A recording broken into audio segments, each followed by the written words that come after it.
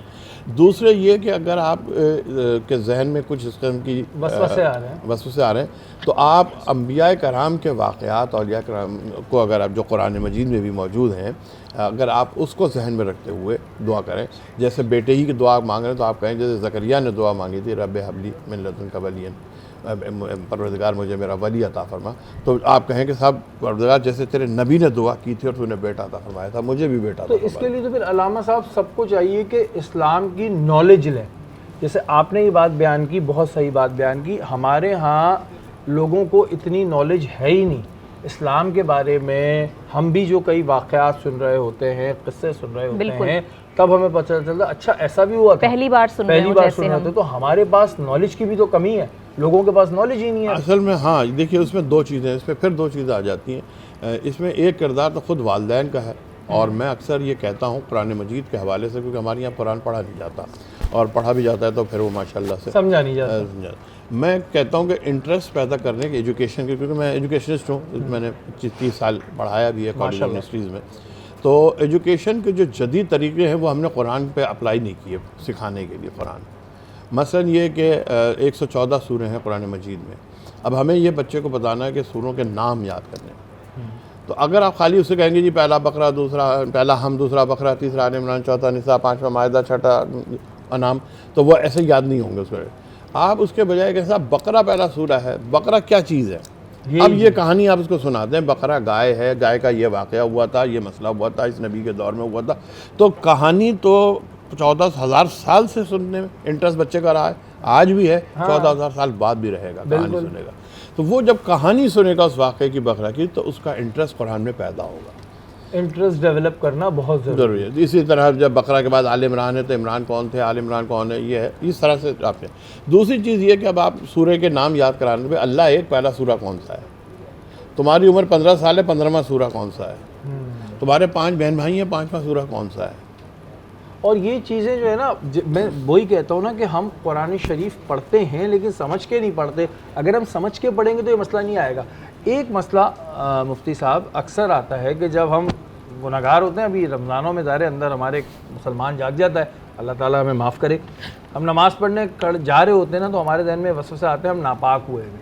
اب یہ وسوسے اس وقت شیطان ڈال رہا ہے، ابھی ایک کیچڑ کا چھیٹ لگی تھی، ابھی یہ ہوا تھا، ابھی ہم تو پاک ہی نہیں ہیں، اس بہانے کو بنا کے ہماری نماز رہ جاتی ہے۔ ذرا اس پہ بھی بیان کیجئے، جب یہ ذہن میں وسوسے آ رہے ہوں کہ جی میں ناپاک ہوں، جو کہ ظاہر پاک رہنا چاہیے، لیکن وسوسے اس طرح کے آتے ہیں کہ بھائی ناپاکی ہوئی بھی ہے، ابھی تم نے یہاں گئے تھے تو یہ کیچڑ کا چھیٹ آ گئی تھی تو تمہارے تو کپڑے ہی پاک نہیں ہیں۔ دیکھیں حضرت جو بات کرتے ہیں وہ بات تھوڑی سی آگے بڑھاؤں، اس کے بعد آپ کے سوال کا جواب دیتا ہوں۔ دیکھیں ابھی الحمدللہ آج 11واں روزہ ہے، ٹھیک ہے، اور ابھی بھی ہمارے پاس 19 دن باقی ہیں۔ بالکل۔ تو حضرت علی کی 19 کی نسبت سے میں ایک میسیج دے دوں، کم از کم قرآن کی 19 جو چھوٹی چھوٹی صورتیں آپ اس کو سمجھ کر یاد کر لیں کہ سورہ اخلاص میں اللہ ہم سے کیا باتیں کر رہا ہے، سورہ فلق والناس میں اللہ ہم سے کیا باتیں کر رہا ہے، سورہ کوثر میں کہ ہم سے اللہ کیا باتیں کر رہا ہے۔ جب آپ کو قرآن کی وہ آیات یاد کر لیں کہ جس میں اللہ تعالیٰ بندوں کی غم کو دور کر رہا ہے، جب وہ آیات یاد ہوں گی آپ کتنے بھی پریشان ہوں گے، اور نماز میں آپ کھڑے ہو کے جب سورہ فاتحہ کے بعد وہ آیات پڑھیں گے تو آپ کو ایسا لگے کہ آپ اللہ سے باتیں کر رہے ہیں، تو آپ کی انزائٹی، آپ کی ڈپریشن ختم ہو جائے گا۔ نماز میں نعوذ باللہ جو وسوسوں کے ساتھ جو دل نہیں بھی لگتا، اس کی وجہ ہمیں معلوم ہی نہیں ہوتا ہم پڑھ کیا رہے ہیں، اور کئی دفعہ تو یہ بھول جاتے ہیں کہ ابھی تیسری پڑھی تھی، چوتھی پڑھی تھی۔ اس کی وجہ یہ ہوتی ہے کہ ہماری توجہ کا ارتکاز نہیں ہے نا۔ جس چیز میں ہماری توجہ ہے، کاروبار میں توجہ ہے تو کاروبار کی طرف دل و دماغ موجود ہے۔ کوئی چیز آپ کو گاڑی خریدنی ہے تو کریز ہو جاتا ہے نا، انٹرسٹ جس میں اس میں ہم چیمپئن ہے۔ آپ کو موبائل خریدنا ہے تو آپ پوری توجہ آپ کی اس طرف ہے، لیکن آپ اللہ کی بارگاہ میں جا رہے ہیں تو توجہ نہیں۔ سب سے پہلے ان لوگوں کے ساتھ بیٹھیں جن کی توجہ اللہ کی طرف یہ بہت اچھی بات کی ہے، ان کے ساتھ بیٹھیں گے تو اللہ آپ کی طرف، اللہ آپ کے دل میں وہ محبت مائل کر دے گا۔ اب آپ کا سوال ہے، دیکھیں ایک فرشتہ ہے ملہم، وہ فرشتہ ہے کہ جو آپ کے دل میں الہام پیدا کرتا ہے، اور الہام وہ کیفیت ہوتی ہے کہ آپ اللہ سے کنیکشن میں ہیں، آپ اللہ سے کنیکٹ ہیں۔ اور ایک وہ فرشتہ ہے جسے کہتے ہیں وسوسہ پیدا کرنا، وسواس، جو آپ کے دل میں شیطان ہے، معاذ اللہ ثم معاذ اللہ، ایک وہ ہے خبیث جن کہہ لیں آپ، جو شیطان ہے، کہ جو آپ کے دل میں وسوسہ، شیطان جو وسوسہ پیدا کر رہا ہے، اب آپ کے ہاتھ میں ہے کہ آپ رحمان کی طرف ہوں یا آپ شیطان کی طرف ہوں. کیسے؟ سب سے پہلے آپ اچھی طرح باوضو کریں، آپ نبی علیہ السلام کی بارگاہ میں درود پاک پڑھیں، استغفار پڑھیں اور آپ نماز کے لیے نکلیں. یہ شیطانی وسوسے بہت زیادہ ہوتے ہیں کہ کپڑے ناپاک ہو گئے اور پھر اس بندہ اتنا الجھاؤ کا شکار ہو جاتا ہے. جیسے بہت سارے لوگ میرے پاس سوال کرنے آتے ہیں کہ ان کی وہ کھڑے ہو رہے ہیں کہ بار بار آ رہے ہیں، جیسے گیس پاس ہو گئی، جیسے کوئی قطرے آ گئے، کچھ بھی معاملات ہو گئے، وہ پریشان ہیں، تکلیف میں. اب وہ اچھا دیکھ رہے ہیں تو کچھ بھی نہیں، وہ شیطانی وسوسہ ہے. اور آپ کے میسج سے اور کہہ دوں، اگر ایسا معاملہ ہے بھی، سن لیں جتنے ناظرین، وہ شرعی معذور کہلاتے ہیں فقہ کی ٹرم میں. وہ شخص وضو کرے گا، کپڑے چینج کر کے مصلی پہ کھڑے ہو جائے گا، 100 رکعتیں بھی پڑھ لے گا، اللہ سبحانہ و تعالیٰ اس کی نماز کو اپنی بارگاہ میں قبول کر لیں گے. ہاں دیکھیں یہ سب سے بڑا یہ میسج. تمام چیزیں اس وجہ سے پوچھی ہیں کہ ظاہر ایک عام انسان کے ساتھ یہ مسائل ہوتے ہیں اور پھر ہم کیا کرتے ہیں، ہم ان وسوسوں میں آ کے نماز کو چھوڑ دیتے ہیں. اب وہ شیطان یہی چاہ رہا ہوتا ہے، شیطان اپنی پلاننگ میں جو ہے وہ کامیاب ہو جاتا ہے. وہ کہتا ہے کہ یار میں یہ کرتا ہوں کہ میں اس کے ذہن میں وسوسے ڈالتا ہوں کہ اچھا تھوڑی دیر میں پڑھ لینا، اچھا عصر میں پڑھ لینا، سر مغرب میں پڑھ لینا. جیسے ہی کان میں اذان کی آواز آئے ویسے ہی آپ نماز پڑھ لیں اور چھوڑ دیں. دیکھیں قبول کرنا میرے رب پر ہے، ٹھیک ہے. آپ چاہے 25 اچھے کام کر لیں اور اگر آپ کے دل میں کوئی کینہ ہے تو وہ نہیں قبول ہوں گے. ایک نیکی جو ہے وہ آپ کو جنت میں پہنچا سکتی ہے. اس سوچ کے ساتھ رہیں، بہت آپ کامیاب رہیں گے.